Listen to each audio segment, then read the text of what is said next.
வாரங்களாக நமது வாராந்த அகீதா வகுப்பு தொடரில் 3 அடிப்படை அம்சங்களை பார்த்து வருகிறோம். அதாவது, உன்னுடைய ரப்பு யார், உன்னுடைய நபி யார், உன்னுடைய மார்க்கம் என்ன என்ற முக்கியமான இந்த கேள்விகளுக்குரிய பதில்களாக அமைந்திருக்கக்கூடிய அந்த முக்கியமான 3 அம்சங்களை பார்த்து வருகிறோம். இதில் முதல் அம்சமாக அல்லாஹ் யார் என்ற விடயத்தை, அவனுடைய படைப்புகள் அவனுடைய அத்தாட்சிகள் மூலம் அறியப்படுகிறது என்ற முக்கியமான அந்த உண்மையை நாம் அறிந்து கொண்டோம். எனவே இந்த எல்லா சகல படைப்புகளையும் படைத்த நாயன் அல்லாஹ் ஒருவன் மட்டும்தான் வணக்கத்துக்கு தகுதியானவன் என்ற விடயத்தையும் அறிந்து கொண்டோம். அடுத்ததாக, இந்த வணக்கங்கள் என்று சொல்லும் பொழுது பல வகையான வணக்கங்கள் இருக்கின்றன. இந்த வகையில் இமாம் அவர்கள் மிக முக்கியமான ஒரு வணக்கத்தை கூறினார்கள். அதில் ஒன்றுதான் அந்த மிக முக்கியமான வணக்கம்தான் துஆ என்ற விடயத்தை நாம் சென்ற வாரம் பார்த்தோம்.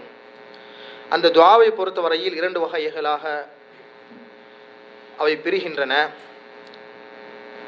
அதில் அடியார்களிடத்தில் எந்த விடயத்தை கேட்க முடியும், எந்த சந்தர்ப்பத்தில் அடியார்களை அழைக்க முடியும் என்ற விடயத்தை 4 நிபந்தனைகளுடன் பார்த்தோம். அவர் உயிருள்ளவராக இருக்க வேண்டும், சக்தி உள்ளவராக இருக்க வேண்டும், சமூகம் முன்னால் இருக்க வேண்டும். அதே போன்று வெறுமனே ஒரு காரணமாகத்தான் அல்லாஹ் அவரையும் அமைத்து வைத்திருக்கிறான் என்ற ஒரு கொள்கை, ஒரு உறுதிப்பாடு உள்ளத்தில் இருக்க வேண்டும் என்ற விடயத்தை பார்த்தோம். ஆகவே இறுதியாக கூறப்பட்ட அந்த விடயம் வெறுமனே காரணம்தான் என்ற விடயத்தை நம்பியிருக்க வேண்டும். இதனை விளக்கும் வகையில் இமாம் அவர்கள் காரணமாக இந்த உலகத்தில் அமைந்திருக்கக்கூடிய விடயங்களை அடியார்கள் நம்பும் பொழுது 3 வகையினர்களாக பிரிந்து விடுகிறார்கள் என்ற விடயத்தை இன்றைய பாடத்தில் நாம் பார்க்கலாம். இந்த காரணங்களை நாம் நம்பும் பொழுது சில காரணங்கள் இருக்கின்றன. அது எப்படிப்பட்ட காரணங்கள் என்று சொன்னால், அவற்றை உண்மையாகவே அல்லாஹ் சில காரணிகளாக ஆக்கி வைத்திருக்கிறான். அப்படி அல்லாஹ் காரணமாக ஆக்கி வைத்தவைகளை காரணமாக நாம் நம்புவது அது சரியான ஒரு விடயம். அதற்கு உதாரணமாக கூறுவதாக இருந்தால் நாம் பார்க்கலாம், ஒரு நோயாளிக்கோ ஏதோ ஒரு கஷ்டத்தை சிரமத்தை உணரக்கூடிய ஒருவருக்கு 2 வகையான விதத்தில் இன்று நிவாரணங்கள் செய்யப்படுகின்றது. அதில் ஒன்று, இறைவன் எமக்கு அனுமதித்த வகையில் அவனுடைய வேதத்தின் மூலம், குர்ஆனுடைய ஆயத்துக்கள், அவனுடைய பெயர்கள், திருநாமங்கள், தன்மைகளை கொண்டு நாம் என்ன செய்யலாம், ஒரு மனிதனுக்கு நிவாரணம் செய்ய முடியும். அதே போன்று நபி ஸல்லல்லாஹு அலைஹி வஸல்லம் அவர்கள் ஹதீஸில் கற்றுத்தந்த துஆக்களை வைத்து ஒரு மனிதனுக்கு நாம் என்ன செய்ய முடியும், ருக்யா செய்ய முடியும், அவருக்கு ஓதி பார்க்க முடியும். அதே போன்று ஹதீஸில் குர்ஆன் அத்தியாயங்களை ஓதி ஒரு மனிதனுக்கு நோய் நிவாரணம் தேட முடியும். இது இறைவன் எமக்கு காட்டியிருக்கக்கூடிய, நபி ஸல்லல்லாஹு அலைஹி வஸல்லம் அவர்கள் தன்னுடைய வாழ்க்கையில் வழிகாட்டிய ஒரு விடயம். ஆகவே இந்த விடயத்தை அல்லாஹ் இதனை ஒரு காரணமாக அமைத்து வைத்திருக்கிறான். எனவே இதனை நாம் ஒரு காரணமாக நம்ப முடியும். இது ஒரு நோய் நிவாரணத்துக்குரிய ஒரு காரணமாக இருக்கிறது. அதே போன்று மருந்து வகைகளை அல்லாஹ் எல்லா நோய்களுக்கும் மருந்து வகைகளை அல்லாஹ் அமைத்து வைத்திருக்கிறான். இந்த மருந்தை அல்லாஹ் நிவாரணத்துக்குரிய காரணமாக வைத்திருக்கிறான் என்று நம்ப முடியும். அதற்கு அது நிவாரணத்தை ஏற்படுத்துவது அதுதான் என்று நம்பாமல் இதனை வெறுமனே ஒரு காரணமாக அல்லாஹ் அமைத்து வைத்திருக்கிறான். இது முதல் வகை. அல்லாஹ் காரணமாக வைத்திருக்கக்கூடியவைகளை, இதனை அல்லாஹ் இந்த சிரமத்திலிருந்து வெளிப்படுவதற்கு, இந்த நோயில் இருந்து நிவாரணம் பெறுவதற்கு காரணமாக அமைத்து வைத்திருக்கிறான் என்று நாம் நம்புவது. 2வது வகை இருக்கிறது, அல்லாஹ் காரணமாக ஆக்காத ஒன்றை, அல்லாஹ் அதனை அந்த நோய் நிவாரணத்திற்குரிய காரணமாக அல்லாஹ் ஆக்கி வைக்காத ஒன்றை நாம் காரணமாக நினைத்து நாம் செயல்படுத்துவது. உதாரணமாக எடுத்துக்கொண்டால் நமக்கு தெரியும், அரபு பாசையில் இல்லாமல் அல்லாஹுடைய திருநாமங்கள் அவனுடைய தன்மைகளை கொண்டு இல்லாமல், அல்லாஹுடைய கலாம் அவனுடைய வார்த்தைகள் இந்த திருக்குர்ஆனை கொண்டு இல்லாமல் நபி ஸல்லல்லாஹு அலைஹி வஸல்லம் அவர்கள் காட்டி தந்த ஹதீஸில் எமக்கு வழிகாட்டிய அந்த துஆக்கள் இல்லாமல் ஒரு மனிதன் அரபு இல்லாத ஒரு பாசையால் ஒரு மந்திரம் செய்கிறான். அதே போன்று குர்ஆன் இல்லாத அரபு பாசையால், அரபு பாசை தான் ஆனால் குர்ஆனோ ஹதீஸோ இல்லாத ஒரு விடயத்தை கொண்டு இவன் என்ன செய்கிறான், நான் இவனுக்கு நிவாரணம் செய்கிறேன். இப்படி நாம் ஒரு விடயத்தை நம்புவது. அதே போன்று தாயத்து கட்டக்கூடிய அந்த பழக்கம், அதே போன்று கணவன் மனைவிக்கு மத்தியில் ஒற்றுமை ஏற்படுத்துவதற்காக வேண்டி சில விடயங்களை மேற்கொள்வார்கள். இது போன்ற விடயங்களை அல்லாஹ் காரணமாக ஆக்கி வைக்கவில்லை. அல்லாஹ் காரணமாக ஆக்கி வைக்காத ஒரு விடயத்தை நாம் இது காரணமாக இருக்கிறது என்று நம்புவது, அந்த காரணம் தான் அதனை செய்கிறது என்று நம்புவதில்லை. இது ஒரு காரணம், இதன் மூலம் அல்லாஹ் என்ன செய்வான், ஒற்றுமையை ஏற்படுத்துவான். இதனை தொங்க விடுவது ஒரு காரணம், இதன் மூலம் அல்லாஹ் நிவாரணத்தை, பாதுகாப்பை அல்லாஹ் ஏற்படுத்துவான். செய்யக்கூடியவன் அல்லாஹ் என்று தான் நம்புகிறார், ஆனால் இதனை காரணமாக நம்புவது, இப்படி அல்லாஹ் வைக்காத ஒன்றை காரணமாக நம்புவது, இது சிறு இணை, ஷிர்குன் அஸ்கர், சிறிய இணையாக கருதப்படுகிறது. நபி ஸல்லல்லாஹு அலைஹி வஸல்லம் அவர்கள் பொதுவாகவே சிறு பெரு அனைத்து இணைகளையும் விட்டு எம்மை எச்சரித்திருக்கிறார்கள். இது இரண்டாவது வகை. முதலாவது வகை அல்லாஹ் காரணமாக வைத்தொன்றை காரணமாக நம்புவது. இரண்டாவது வகை அல்லாஹ் காரணமாக வைக்காத ஒன்றை நாம் காரணமாக நம்பிக்கொள்வது. மூன்றாவது வகை இருக்கிறது, அந்த காரணமாக ஒரு விடயத்தை இதுதான் அதனை செய்கிறது, கஷ்ட நஷ்டங்களை ஏற்படுத்தக்கூடிய தன்மை அல்லாஹ்வுடைய இந்த படைப்புக்கு தான் இருக்கிறது என்று இப்படி நம்புவது, இது பெரும் இணையாக இருக்கிறது.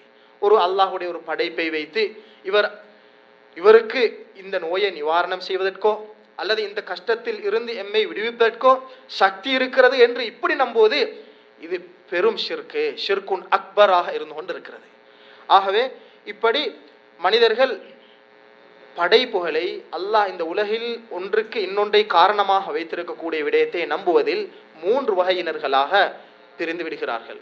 ஆகவே நாம் அல்லாஹ் இந்த உலகத்தில் எதற்கு காரணமாக வைத்திருக்கின்றானோ அதனை நாம் நம்ப முடியும், இது காரணமாக இருக்கிறது. ஆனால் அதனை அடிப்படையில் செயல்படுத்துவது, அதில் ஒரு தாக்கத்தை ஏற்படுத்தும் சக்தி பெற்றவன் அல்லாஹ் ஒருவன் மட்டும் தான் என்று நாம் உறுதியாக நம்பியிருக்க வேண்டும். ஆகவே இந்த வகையில் இப்படி தெளிவான ஒரு தெளிவில் நாம் இருப்பது, அல்லாஹ் தடை செய்திருக்கக்கூடிய ஷிர்குன் அஸ்கர், சிறிய இணை, அதே போன்று ஷிர்குன் அக்பர், பெரும் இணை, இவைகளை விட்டும் எம்மை பாதுகாக்கக்கூடிய ஒரு ஒன்றாக இருந்து கொண்டிருக்கிறது. அடுத்ததாக இந்த இபாதத்துடைய வகைகளில் ஒன்றுதான் பயம். நாம் அல்லாஹுவை அஞ்சி வாழ்வது. பயம் என்று சொல்லும் பொழுது ஒரு தீங்கு ஏற்படும், ஏதோ ஒரு ஆபத்து வரும் என்று ஒரு மனிதன் உள்ளத்தில் உணரக்கூடிய ஒரு உணர்வுக்குத்தான் பயம் என்று சொல்லப்படுகிறது. இந்த பயத்தை பொறுத்தவரையில் மூன்று வகைகளாக அவர்கள் வகைப்படுத்துகிறார்கள். இது நமது வாழ்க்கையில் நம்மிடத்தில் இருக்கக்கூடியவைகளை வைத்து எடுக்கப்பட்ட விடயங்கள். அதில் ஒன்று இருக்குது ஹவுஃபு இபாதத்தின் ஒத்த அலீமின் வசிர்ரின். நாம் ஒரு வணக்கம் நோக்கத்தில் உள்ளத்தில் ஒரு படைப்பை மகத்துவப்படுத்தும் வகையில், எப்படி அல்லாஹ் என்று சொல்லும் பொழுது எமது உள்ளத்தில் ஒரு மகத்துவமும் ஒரு கௌரவமும் ஏற்படுகிறதோ, இந்த வகையில் ஒரு மனிதனுடைய உள்ளத்தில் உணர்வு வருவது, இது பெரும் ஷிர்காக இருந்து கொண்டிருக்கிறது. உதாரணமாக வைத்துக் கொள்ளுங்கள், அல்லாஹ்வுடைய ஒரு அடியான், மனிதனாக இருக்கலாம், மலக்காக இருக்கலாம், என்ன படைப்பாக இருந்தாலும் அல்லாஹ்வுடைய படைப்பை நாம் காணும் பொழுது எப்படி அல்லாஹ் என்று சொல்லும் பொழுது எமது உள்ளத்தில் ஒரு பயம், அச்சம் இப்படி ஏற்படுகிறதோ, இந்த தன்மை ஒரு மனிதனை பார்த்து, அல்லாஹ்வுடைய இறைநேசர், அல்லாஹ்வுடைய வலி, இவர் மிகவும் அல்லாஹ்வுக்கு நெருக்கமானவர் என்ற சிந்தனையுடன் ஒட்டி வரக்கூடிய இந்த உணர்வு வருமாக இருந்தால் இது பெரும் ஷிர்காக இருந்து கொண்டிருக்கிறது, பெரும் குற்றமாக இருந்து கொண்டிருக்கிறது. அடுத்த பயத்தை பொறுத்தவரையில் இயல்பாக மனிதனிடத்தில் அல்லாஹ் படைத்திருக்கக்கூடிய ஒரு பயம். அந்த பயத்தை பொறுத்தவரையில் நெருப்பை பார்த்து ஒரு மனிதன் பயப்படுகிறான். அதே போன்று ஒரு பகைவன், அவன் கொன்று விடுவானோ, அவன் ஆயுதத்துடன் வருகிறான் என்று வரும் பொழுது உள்ளத்தில் ஒரு பயம் வருவது. இது போன்று ஒரு வேட்டை மிருகம் விரட்டி வருகிறது அல்லது அங்கே பக்கத்தில் இருக்கிறது என்று பார்க்கும் பொழுது இந்த வரக்கூடிய உணர்வு அது இயல்பாகவே அல்லாஹ் வைத்திருக்கக்கூடிய ஒரு உணர்வு. இது ஒரு ஆகமான ஒரு விடயம், யாரும் சொல்ல முடியாது பகைவன் அவனை பயர்ந்து ஏன் இந்த பாதையில் போகிறாய், இது கூடாது, அல்லாஹ்வை மட்டும்தான் பயப்பட வேண்டும் என்று இப்படி நாம் சொல்ல முடியாது. இது இயல்பாக மனிதனுடைய உள்ளத்தில் அல்லாஹ் வைத்திருக்கக்கூடிய பயம். இது ஆகுமான பயம். இன்னொன்று இருக்கிறது ஹராமான பயம். ஹராமான பயம் என்று சொல்லும் பொழுது அல்லாஹ்வுடைய ரஹ்மத்தை விட்டும் நாம் நிராசை அடைந்து வரக்கூடிய பயம். இது நடக்காமல் போய்விடும் என்பதற்காக வேண்டி சிலர் குழந்தைகளை பெற்றெடுக்காமல் இருப்பார்கள். எனக்கு அவர்களை பெற்றெடுத்தால் வளர்ப்பதில் சிரமம் வந்துவிடும், கஷ்டம் வந்துவிடும், எத்தனையோ மனிதர்கள் கஷ்டப்படுகிறார்கள் என்று அல்லாஹ்வுடைய ரஹ்மத்தை விட்டும் நாம் நிராசையை அடைந்து நாம் இப்படி ஒரு முடிவுக்காக வேண்டி பயப்படுவது. அதே போன்று நாம் அல்லாஹ்வுக்கு மாற்றம் செய்யும் விடயத்தில் படைப்புகளுக்கு பயப்படுவது. சிலர் இருப்பார்கள், இவர்கள் ஏதோ நினைத்து விடுவார்கள் என்பதற்காக வேண்டி அவர்களுடைய சிலை வணக்கம் செய்வதோடு சேர்ந்து இவர்களும் செய்வார்கள். அவர்கள் கௌரவப்படுத்தக்கூடிய அந்த சிலையை இவரும் கௌரவப்படுத்துவார். இப்படி அல்லாஹ்வுக்கு மாற்றம் செய்யும் விதத்தில் படைப்புகளுக்காக பயப்படுவது ஹராமான பயமாக இருந்து கொண்டிருக்கிறது. ஆகவே இந்த பயம் இருக்கிறதே அல்லாஹ்வுக்கு மட்டும்தான் நாம் கொடுக்க வேண்டிய பயமாக இருந்து கொண்டிருக்கிறது. இந்த வகையில் இறைவனை நாம் பயப்படும் விதத்தில் எந்த ஒரு படைப்பையும் பயப்படக்கூடாது. இறைவனுக்குரிய அந்த பயத்தில் இன்னொரு மனிதனை நாம் இணைத்து மனிதனையோ இன்னொரு படைப்பையோ நாம் இணைத்து அவர்களுக்கும் இந்த பயத்தில் இடம் கொடுக்காமல் எமது அனுமதிக்கப்பட்ட ஒரு பயம் இருக்கிறது. நாம் சொன்னதை போன்று இயல்பாக மனிதனுக்கு அல்லாஹ் படைத்திருக்கக்கூடிய பயம் ஒன்று மட்டும்தான் எம்மிடத்தில் இருப்பது ஆகுமான விடயம் என்ற விடயத்தை நாம் அறிந்து கொள்ள வேண்டும். இந்த வகையில் இபாதத்துக்கள் இப்படி பல வகையான இபாதத்துகள் இருக்கின்றன. உள்ளம் சம்பந்தப்பட்ட, நமது உடல் உறுப்புகள் சம்பந்தப்பட்ட பல வகையான இபாதத்துக்களை இமாம் அவர்கள் அல்லாஹுவை நாம் விளங்குவது என்ற அந்த அடிப்படை 3 அம்சங்களில் முதல் அம்சமாகிய இந்த விடயத்தை நாம் விளங்கும் பொழுது அல்லாஹ் தான் அனைத்தையும் படைத்தவன், அவனுக்கு மட்டும்தான் வணக்கம் சொந்தம். இந்த வணக்கங்கள் பல வகை இருக்கின்றன. நாம் சிலதில் அவனை வணங்குகிறோம், சிலதில் குறை வைக்கிறோம் என்ற விடயத்தை தெளிவுபடுத்தும் முகமாக இமாம் அவர்கள் இப்படிப்பட்ட வணக்கங்களை நமக்கு சொல்லி தந்து கொண்டு செல்கிறார்கள்.